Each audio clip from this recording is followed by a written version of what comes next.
this is Seth, back here at the Fab Forum here in Boston, and I have the pleasure of being joined by one of our speakers, Hugh Seaton, who I've come to get a little close to as of late. He's got some other programming coming up, and he's one of our foremost experts in AI. How's it going, man? Good, man. Yeah, we've been hanging out. Yeah, we haven't. Maybe a lot. Let me ask you here. So obviously your presentation, one of our featured presenters here at the event, just give us an idea what you talked about. So I talked about kind of the intersection or the overlap of AI, robots, and automation. So kind of from the ground up to where we think things are going to be in the near and not so near future. And kind of like, what did you want a contractor to take away from it? A couple things. One of them is a big point that I want everyone to sort of understand is that AI is valuable and it does things that normal software can't, but it's a prediction machine. It introduces probability, which means that when you're using it in real processes, just knowing the difference between software, which you press a button, it does the thing every single time, or there's a problem, and AI, where it needs to be engineered to be that reliable, and we're still getting there on the reliability side. What he's really good at, though, is dealing with how fuzzy the real world is. So there's value in dealing with it, but there's still a way to go in terms of making it as reliable as, we had an amazing site tour today. We saw a bunch of software that people count on and rely on, because it does the same thing every single time.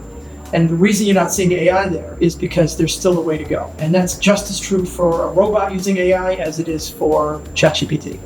And it's funny, like you mentioned, the old adage is garbage in, garbage out. Yeah. And I think that's what we're trying to understand. Like a lot of the common issues like ChatGPT and stuff like that is like a lot of the data it's gathering is really not up to snuff, unfortunately. And I think it's just that learning process that I think AI is trying to catch up on. And of course, everyone has that doomsday scenario where like, oh, AI is going to take my job, and that's really not accurate. That's right. And so the quality of the data is one thing.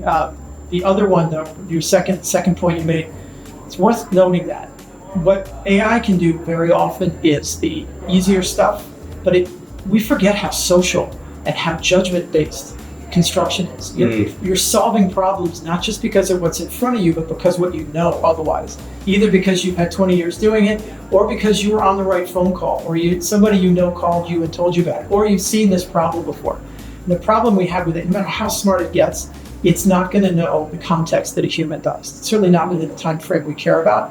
What it will be good at is the rote stuff, like helping with paperwork, or helping to, in the case of robotics, with the laydown yard, or with inventory, or with warehousing and so on.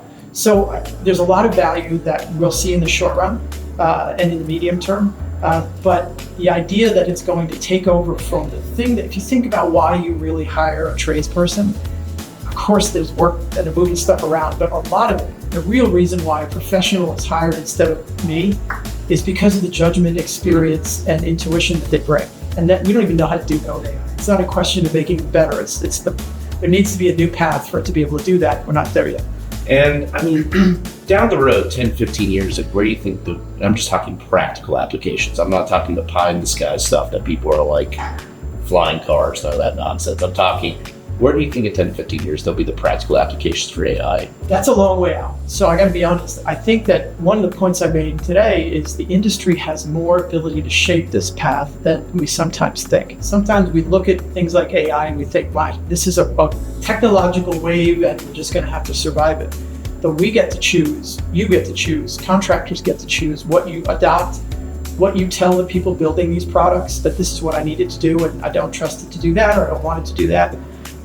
So I can't really tell you where it's going to go. I can give you an analogy though, and that is that when electricity was first adopted, 120 years ago, in the beginning we used it to replace little things. And then over time we said, hang on a minute, we don't have to do the process in that order anymore. We can change it, and it became the assembly line, which changed how you produce everything. It was an entirely new way of doing things. I think that people like the people that came here today are going to, and the people that work for them, are going to say, we don't need to do this, or this the same way, and reorganize how things get built. I don't know what that'll be. I think it's exciting to think about, but we just don't know. The one thing you and I have talked about this on a previous program, and it's really kind of struck me since this conversation, is the concern about AI. It's going to take away the abilities, but diminish the need for humans to think critically. Yeah. To make those high-level executive decisions that only we can, but also like imbue us with like creativity, build the experience base. And I think that maybe should be the good start about AI is not the end of the world doomsday scenario, but it may actually detract from our own ability to be creative, to build experience. And I think that's something we discussed that I just took away from this. That's 100%. I'm glad you brought that up. I think that the risk that we have with AI within the next 5 years, let's say, much more than people losing their jobs, because again, it won't be able to do what a tradesman does for sure, a tradesperson does for sure. Much more short term, like this year, is people over relying on it and passing things through without looking at it.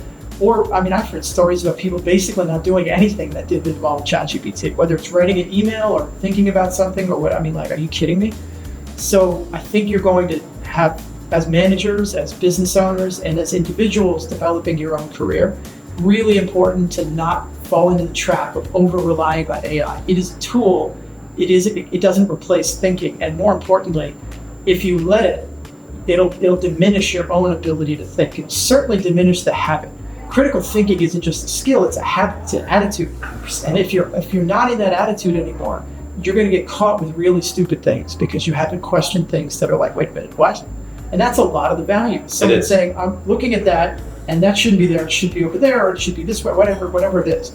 So yeah, I'm really glad you brought that up. I think everybody that's listening and that will continue to engage with us at SMACNA around AI, I'd like to continue to have people be really vigilant about that, both in what you require from your people, the processes, like make sure that there's a step where a human reviews, like there's stuff you can do, and I think if people are aware of the danger, they can do things to say, I need my process to have human sign off. You need to own that output, and I'm going to check it once in a while. Maybe you figure out how you want to manage. Mm-hmm. But I think it's a big deal, and it isn't a construction problem; it's an everywhere problem. And I think that's kind of the thing we want people to take away from this session is just understand. Lots of promise, but you got to know that there's risks, and the risks are surprising sometimes. Well, that's a great note to end on. Hugh, thanks a lot. These were great conversations. Let's keep them going. Thanks a lot.